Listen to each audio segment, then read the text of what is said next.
Saya sapa dulu buat Hmm. Barai semua, yang nanti akan jadi penonton. Assalamualaikum warahmatullahi wabarakatuh. Barai semua, sekarang, saya sedang berbincang dengan, Kang Hussein Gaza atau Abu Muslim Gaza, karena barusan muslimnya itu ternyata yang itu ya? Enggak, tadi itu Habib, itu anak kedua, namanya Oh, Habib. Yang pertama usia 7 tahun, namanya Muslim. 8 tahun. oh gitu. Iya iya. Hmm. Nah, jadi Baraya semua, ini Kang izin saya sapa dulu yang penonton nanti akan ini. Jadi, Baraya, sekarang kita akan ngobrol langsung dengan orang yang paling mungkin bisa memberikan kepada kita reportase kondisi di Palestina yang sebenarnya. Sebenarnya format obrolan ini tuh tadinya mau bertiga, karena ada juga orang yang, awalnya menawarkan diri dari perwakilan Israel yang mungkin bisa menceritakan tentang kondisi di Israel. Tetapi ternyata orang yang ada di Israel itu bolak-balik masuk bunker dan karena ada alasan-alasan yang lebih ideologis nggak mau juga ternyata berbincang dengan orang Indonesia. Jadi yang alhamdulillah ternyata bisa menceritakan kondisi di sana secara update itu adalah Kang Gaza ya. Kang Gaza, gimana kondisi Ya. barusan ini Akang kelihatan sama putranya, ternyata di sana keluarga baik-baik saja ya? Alhamdulillah sejauh ini baik-baik saja. Semoga tetap demikian. Bisa ceritakan kondisi umum dari yang Akang ada di sekitar situ, Kang? Kondisi umum wilayah sekitaran Akang, misalkan radius 3 kilometer lah di sekitar rumah Akang. Ya, baik. Nggak jauh dari mungkin berapa ratus meter doang di tempat saya. Oh, Tadi ada 3 ledakan. Bam, bam, bam. Gitu. Akang di sana jam berapa sekarang? Ya, artinya di sini jam 6 kurang seperempat sore. Jam 6 kurang seperempat sore dan ada ledakan. Itu hari ini berapa kali, Kang? Kira-kira yang Akang dengar Iya, secara langsung? Sering, kalau saya terlalu dengar banyak. dari pagi mungkin 30 nyampe lah. 30. 30 nyampe. 30 itu pun baru sekitar selatan ya. Tapi kalau Ya. kalau saya ngikutin ada grup ya, grup para jurnalis, itu setiap menit itu pasti ada. Kadang 1 menit itu 2 3 ledakan gitu loh. Itu roket Itu setiap menit Israel. ada itu ledakan. Itu Iya, itu serangan udara. misil dari jet tempur Israel, sebagian dari tank-tank baja yang terkonsentrasi di perbatasan timur, Hmm. sebagian lagi dari laut. Jadi Dari laut juga. iya dari laut juga, terus menggempur wilayah bibir pantai. Jadi Setiap posisinya hari itu. Gaza itu Kalau dari kalau segala arah, kondisi kecuali dari selatan. Gitu ya, serangannya. ya enggak, sebetulnya dari timur itu tank baja, dari barat itu pantai laut. Nah, Iya. utara selatan ini kan perbatasan, gitu loh, Ah. perbatasan. Jadi sisanya ya lewat lewat udara aja, jajah tempur gitu. Oh. Itu Akang nggak khawatir, Kang? Kan Akang tuh kerjanya di rumah sakit ya? Atau tinggalnya di Enggak, sekitaran rumah sakit kan enggak, ya? saya nggak di rumah sakit saya. Saya enggak, enggak juga. Saya tinggal di pemukiman biasa. Memang Oh. 5 hari awal saya sempat tinggal 5 hari awal, 5 hari liburan awal itu saya sempat tinggal bersama beberapa WNI, relawan Mercy. Itu saya tinggalnya di Wisma di dalam komplek Rumah Sakit Indonesia. Hmm. Tapi setelahnya saya sempat 3 hari tinggal bareng Bang Onim di Gaza. Sekarang saya tinggal mertua saya di wilayah selatan. Oh, di wilayah selatan Gaza, dekat Mesir, dekat perbatasan Kok Mesir. nge-lag ya? Nge-freeze. Wah, iya Hmm. nge-freeze nih. Ya, tapi Ya, suaranya setidaknya kedengeran lah ya. Berarti ya Akang di dekat, sekitaran perbatasan betul, Mesir nggak ya? jauh, nggak jauh. Jadi selatan itu ada dua, nggak nggak juga. Jadi di selatan jalur Gaza ini ada kota besar. Pertama namanya Hmm. Khan Yunis, yang lebih selatan lagi namanya Rafah. Nah, saya di Khan Yunisnya. Jadi kalau mau Oh, ke perbatasan itu masih ada sekitar 15 menit. iya iya iya, ini saya sambil, oh iya, saya sambil lihat peta ini di sini. Dan di sana Khan memang Yunis. masih ada ledakan sekitar 30 untuk hari ini yang Akang dengar saja. Kang, Iya, itu betul. gimana rumah sakit Indonesia yang ada di Gaza gimana? Kena serangan juga kan katanya kemarin ya? Iya, bukan kemarin, itu hari pertama, tanggal 7 Oktober, dan saya lagi di situ lokasinya. Waduh. Jadi sekitar jam 10 lewat 15 pagi, itu saya lagi di Wisma Indonesia sama teman-teman WNI. Saya lagi duduk dalam, duduk calik calik di jero gitu ya, di dalam. Nah, kemudian teman-teman WNI itu duduk di teras.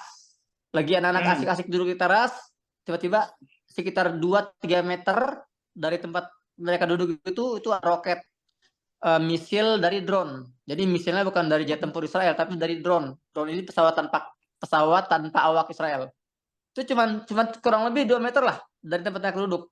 Bam, meledak itu mentarget mobil operasional, dan itu saya langsung kamerain. Dan itu viral tuh, semua media Indonesia itu menggunakan video itu. Iya, iya. Jadi saya kamerain kondisi ketika mobil itu terbakar. Kan gini Dan Kang, itu lokasinya di dalam area rumah sakit. Jadi kalau lihat di Google tuh, ya gambar rumah sakit itu ada wismanya. iya, iya, Dan iya. itu juga udah saya upload sih di YouTube, detail saya kasih lihat di mana lokasi bomnya, saya udah kasih lihat, terus di mana mobil itu berada. Dan saat itu roket itu membunuh satu orang petugas lokal yang sudah saya anggap sebagai ayah saya. Oh, Beliau tuh namanya Husni Solihah, usia sekitar 63 tahun, 64 tahun, atau mungkin sudah 70 tahun ya usianya, itu sudah tua lah. Dan dia tuh yang selama ini merawat saya selama di Gaza 12 tahun. Artinya dia sudah seperti ayah saya selama di Gaza. Dan dia meninggal dalam serangan hari itu. innalillahi turut berduka Kang. Itu kena langsung atau kena serpihan atau gimana Kang? Saat itu posisi dia itu lagi nempel. Saat itu posisi beliau lagi nempel sama mobil, lagi berdiri. Jadi kita sama sekali nggak ada yang kepikiran bahwa kita akan kebom. Nggak ada yang kepikiran, karena itu rumah sakit kan. Dan apalagi itu rumah sakit Indonesia, dan mereka tahu, orang-orang Yahudi tahu itu rumah sakit dibangun oleh Indonesia, mereka tahu sekali. Dan kita nggak pernah kepikiran bakal kena bom, tiba-tiba dan saat itu posisi jadi tepat ya, bersandar di mobil itu, jadi langsung terpental dan meninggal seketika.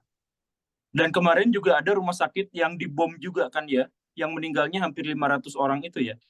Itu Ngelag ya. betul ya? Kalau itu rumah sakit yang di sebelah mana Kang?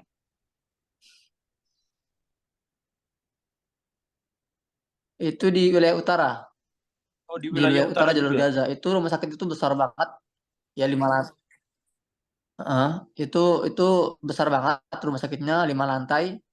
Dan rumah sakit itu rumah sakit utama yang jadi andalan atau ya rujukan utama 400.000 warga Gaza di utara. Jadi di utara itu ada 3 kota besar. Jabalia, Bet Lahia, Bet Hanun. Tiga-tiganya ini adalah kota perbatasan. Kota perbatasan. Bet Lahia itu berbatasan bagian barat. Jabalia perbatasan bagian timur. Bet Hanun itu perbatasan bagian utara. Dan itu 3 kota yang selalu paling babak belur lah kalau dalam agresi itu. Paling babak belur. Dan makanya keberadaan rumah sakit Indonesia itu benar-benar sangat vital.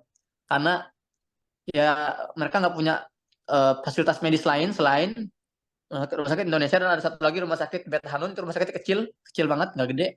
Jadi mereka sangat bergantung pada rumah sakit Indonesia yang ada di utara itu. Kang, saya mau bertanya pada sesuatu yang lebih inti nih ini. Semoga nggak nge-lag sih. Akang kenal beberapa orang Hamas nggak? Kenal beberapa orang yang aktif di Hamas Jadi Hamas tuh ya kalau saya kenal banyak banget. Nah, Politikus ini kan. ada, Hamas itu kan gerakan politik. Jadi ya. orang-orang Hamas tuh ya para politikus. Nah, maksud saya ada pertanyaan sederhana sih, Ya Kang. gimana?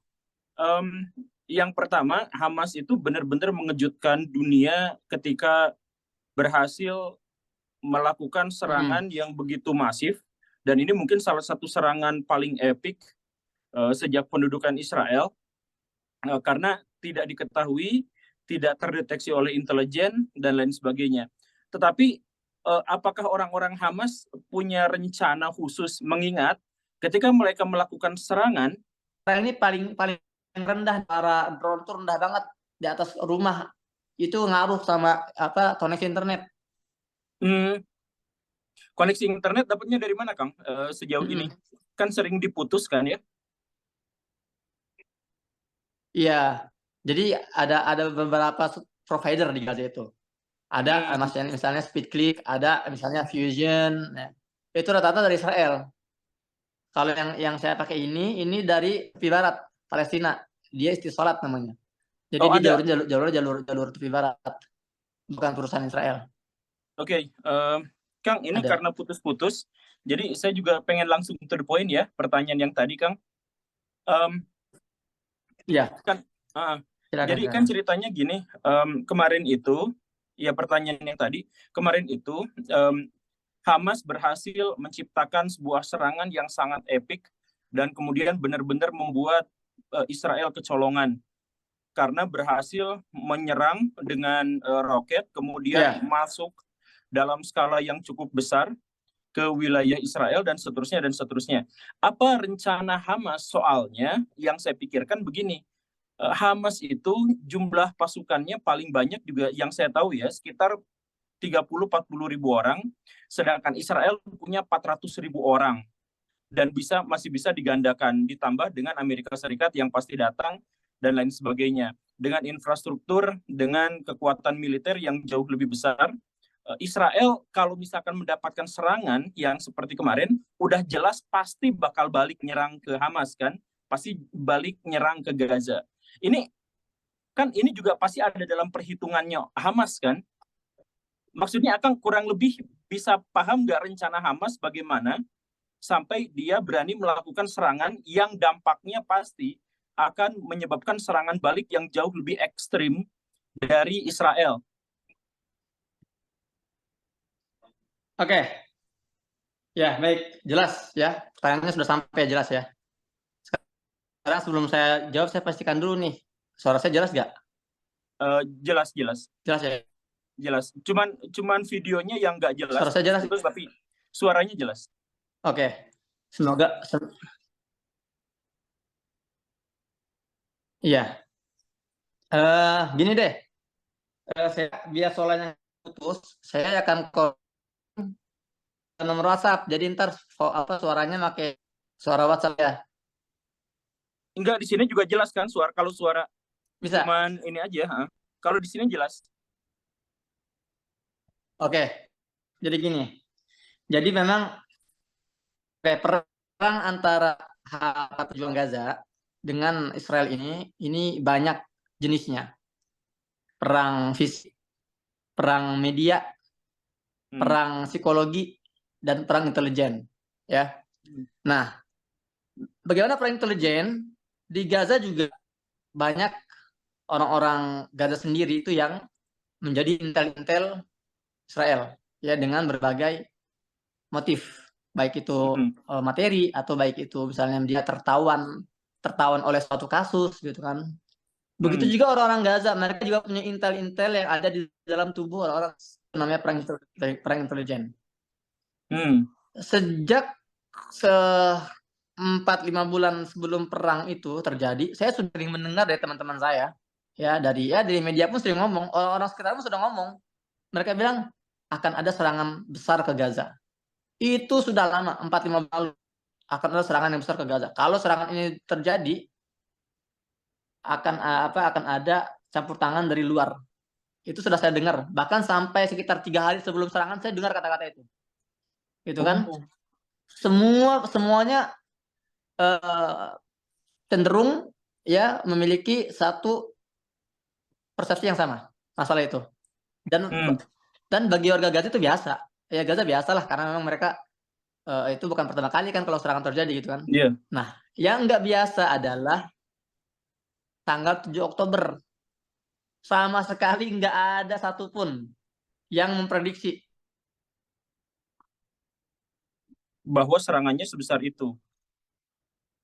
Jadi tanggal 7 itu nggak ada yang prediksi, termasuk orang-orang Gaza, termasuk sebagian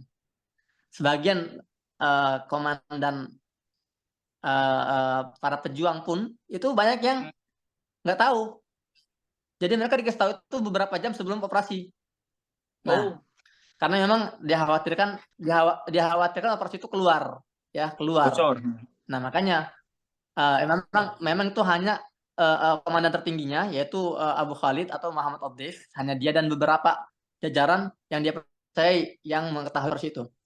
Nah, sekarang gini, mereka tahu apa respon yang akan terjadi gitu kan. Akan ada serangan besar-besaran. Nah, tapi akan beda hasilnya. Akan beda. Maksudnya gimana? Kalau para pejuang itu membiarkan serangan kejutan itu dimulai oleh itu, maka pertama konsekuensinya hari pertama itu akan jatuh korban tidak kurang dari 1.000. Itu hitungan mereka. Itu udah ada ya? Perhitungan jumlah Kedua, korban. Israel ini apa yang dia tunggu? Sudah ada karena mereka berkata kalau Israel ini mau nyerang itu apa yang akan disasar gitu loh. Nah, sekarang gini, apa yang mereka tunggu? Apa yang ditunggu oleh Israel? Kenapa tidak memulai serangan kejutan itu? Nah, sebetulnya ini mau saya jelasin di konten YouTube saya setelahnya, cuma nggak apa saya jelasin di sini ya. Jadi Israel ini dia nggak akan memulai serangan kejutan kecuali dia punya target yang jelas. Dia harus ngebunuh di hari pertama itu paling enggak komandan lapangan. Kalau tahun 2014 misalnya Ahmad Al-Ja'bari itu komandan lapangan Al-Qassam. Pokoknya dia harus membunuh 3-4 komandan besar ya untuk di hari pertama.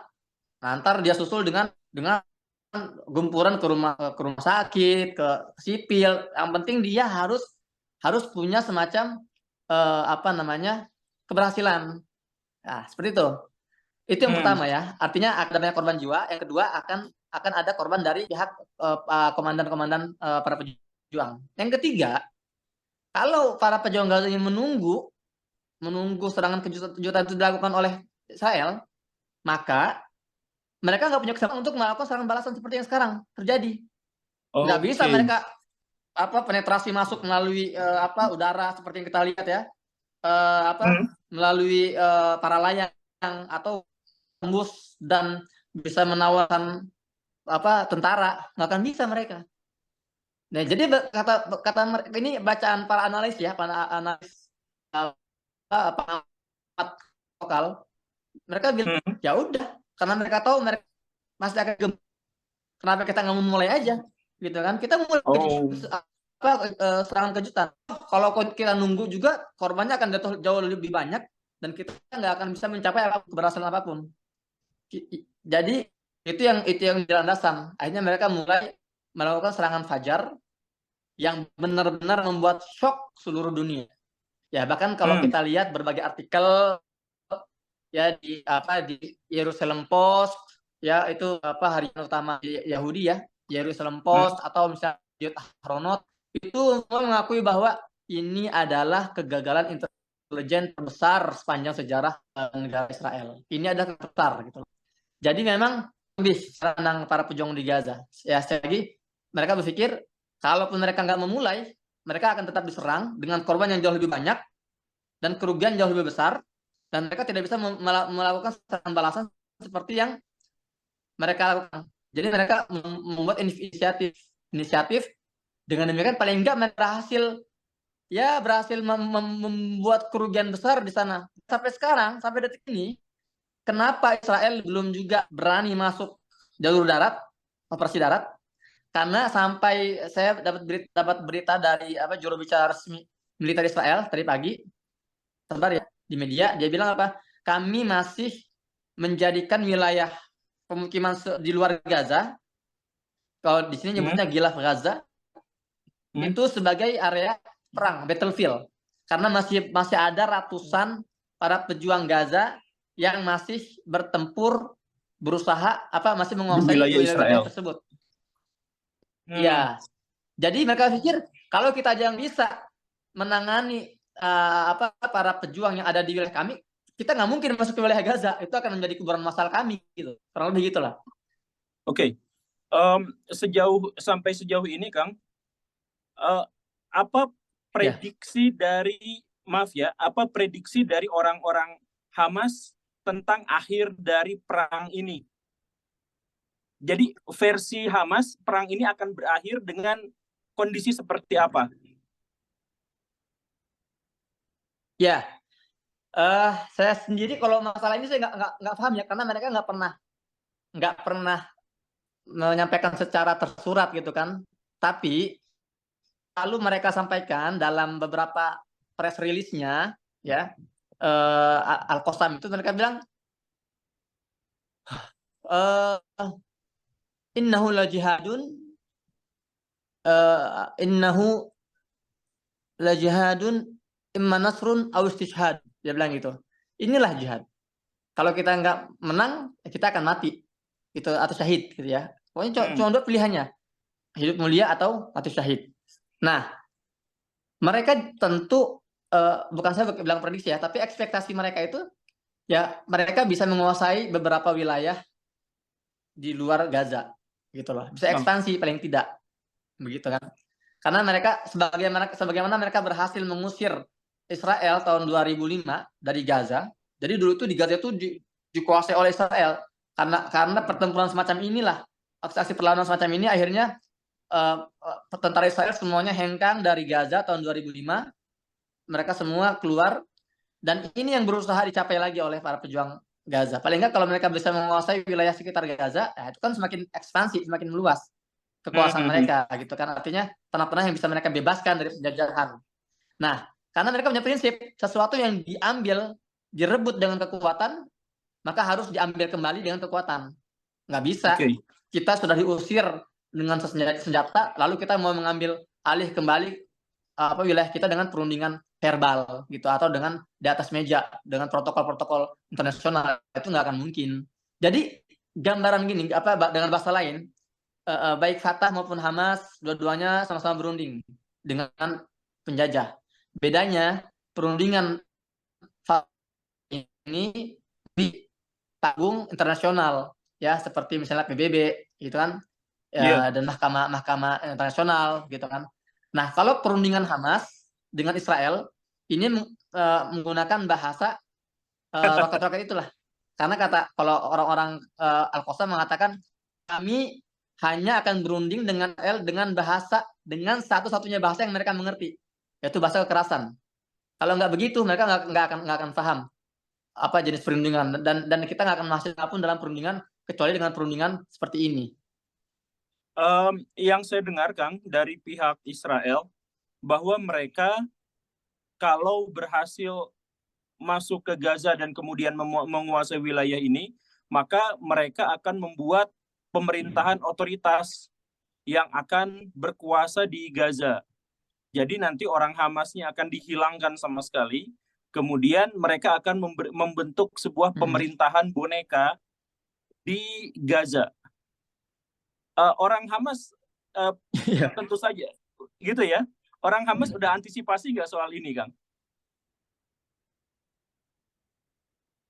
Ya, jadi itu kalau kata orang Hamas itu mereka nyebutnya ini utopia gitu loh. Dan kalau memang benar, saya sih nggak tahu ya. Jujur saya baru dengar statement ini dari antum. Ya, itu dari pihak Israel bilang kalau gitu. emang seperti itu ya mungkin iya dari pihak Israel yang antum kutip ya maksudnya. Jadi gambaran saya itu ketika antum bilang negara boneka, ya seperti kondisi di tepi barat lah. Sekarang itu kan sebagian orang nyebutnya negara boneka itu. Presidennya itu nggak punya kebijakan. Tentaranya atau polisinya itu nggak terikat semua tangannya. gitu loh. Nah, Yang Fatah itu ya? itu iya Fatah itu. Nah, sementara di Gaza ini sebetulnya lebih solid. Makanya saya ketika diwawancara oleh televisi di beberapa televisi lokal, saya bilang jangan bilang ini perang antara Hamas dan Israel, karena yang berperang di Gaza bukan cuma Hamas. Yang perang di Gaza ini gerakan sayap militer gerakan Hamas namanya Al-Qassam, kemudian juga dibantu oleh gerakan sayap militer gerakan Fatah namanya Brigade Syuhada Al-Aqsa, juga dibantu oleh sayap militer gerakan Jihad Islami namanya Brigade Al-Quds, ya juga ada sayap militer gerakan partai populer ya Front Populer Palestina yang namanya itu Abu Ali Mustafa. Jadi ini semua sayap militer partai-partai itu bersatu Bukan hanya Hamas. untuk apa? Bukan ya, bersatu dalam sebuah ikatan namanya itu ruang koordinasi. Mereka bersatu untuk mengcounter berbagai serangan-serangan dari Israel. Jadi ini sebetulnya bukan antara Hamas dan Israel. Ini harus diluruskan. Ini adalah antara para pejuang Gaza dengan melawan Zionis Israel. Seperti itu. Nah, itu ada putranya lagi di belakang tuh. Pertanyaan terakhir, Ya, Kang. ini yang namanya Muslim ini. Oh, ini yang Ini yang Muslim. Muslim, Ini yang yang paling gede. Muslim. Yang gede. Assalamualaikum, Muslim. Mukanya Timur Tengah ya. Waalaikumsalam. Kang, pertanyaan ini terakhir lah biar gak terlalu panjang. Ini pertanyaan terakhir nih. Sampai sejauh ini dunia kan terbelah menghadapi konflik ini. Yang media kemarin, media di Amerika Serikat itu mewartakan bahwa 47% warga di dunia itu pro-Palestina, 35% pro-Israel, sedangkan sisanya mereka tidak menjawab tapi fokus pada perdamaian. Itu datanya yang saya ketahui. Dan kemudian dari pihak yang mendukung Israel itu ternyata sudah melakukan langkah nyata. Misalkan Amerika Serikat sudah mendatangkan pasukan, Jerman sudah memberikan drone, Inggris, Prancis juga sudah memberikan bantuan persenjataan, termasuk juga ada pinjaman sekitar 10 miliar dolar katanya untuk Israel. Nah, kalau dari pihak yang pro terhadap Palestina, itu apa saja yang sudah datang ke sana, Kang?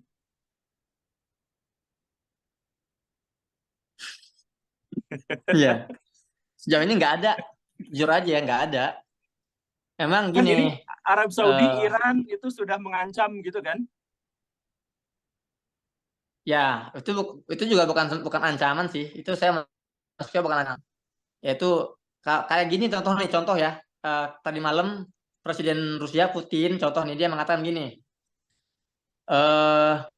Dia berstatement dalam sebuah wawancara tanggal 18 Oktober ya hari Rabu kemarin dia bilang gini. Aircraft carrier Amerika, kapal induk Amerika itu yang sekarang lagi diparkir di pantai di Laut Mediterania itu berada dalam jangkauan roket-roket kami loh. Yang mana roket-roket kami ini itu bisa melesat melebihi kecepatan suara. Terus apa dia bilang ujungnya? Ini bukan ancaman, tapi ini cuma peringatan. Mengingatkan gitu loh. Ini bukan ancaman, ini bukan ancaman, ini hanya mengingatkan. Jadi baru semacam itulah. Artinya memang semua masih sebatas verbal, baik itu Iran atau Rusia atau proksi-proksi mereka itu baru sebatas istilahnya kata-kata gitu loh. Enggak seperti Amerika yang sudah bergerak, Prancis yang sudah transfer, kemudian Inggris yang sudah memutuskan dan sudah mau bergerak gitu loh. Jadi ya itu ya intinya belum ada apapun yang masuk ke Gaza, bahkan untuk sekedar logistik aja ini belum bisa masuk ke Gaza sampai hari ini. Oh, ya jadi ini saya mohon maaf ya, ini hanya penegasan dia. Sampai sejauh ini orang-orang yang mengaku pro Palestina baru Omdo ya, belum ada aksi ya, sampai sejauh ini. Ya, belum. Iya, iya, Belum iya ada. itu yang diomongin sama komandan orang Israel itu kan. bahwa mereka sama sekali tidak takut dengan orang-orang Arab karena mereka tidak akan bersatu. Sekalinya bersatu, mereka juga tidak akan berani ngelawan. Ya, kita nggak tahu sih ke depannya kayak gimana, tapi ya kita doakan semoga semuanya di sana baik-baik saja. Dan saya secara pribadi berharap Akang dan keluarga Akang di sana baik-baik saja dan semoga bisa segera melewati masa krisis ini. Ya kita doakan yang terbaik, semoga. Amin Allah. Hah? Amin Ya, Allahumma amin. Amin. iya. Saya ini juga nanti tentu saja akan di-share ke orang-orang di Indonesia dan tentu saja mereka juga akan melihatnya. Jadi ya kita doakan yang terbaik dan ya seperti yang tadi ya, pada akhirnya juga ternyata bantuan-bantuan untuk orang-orang Palestina baru sejauh verbal. Ya, oke Kang, terima kasih atas informasinya dan terima kasih karena sudah mau berbincang di sini. Saya izin untuk nanti mempublikasikan di channel saya. Ada beberapa bagian yang dipotong, tapi beberapa bagian yang dipotong itu masalah-masalah teknis yang tadi akan hilang, terus yang tadi admin muncul dan sebagainya itu akan dipotong. Tapi sisanya saya akan sampaikan apa adanya tanpa potongan. Terima kasih Kang untuk obrolannya. Yuk sama-sama. Salam buat keluarga di sana dan Sama-sama. termasuk anak-anak yang tadi dua lucu-lucu. Iya, waalaikumsalam. Salam juga buat keluarga ya, Pak Guru Gembul ya. Siap, izin pamit. Assalamualaikum Kang. Waalaikumsalam warahmatullahi wabarakatuh. Oke.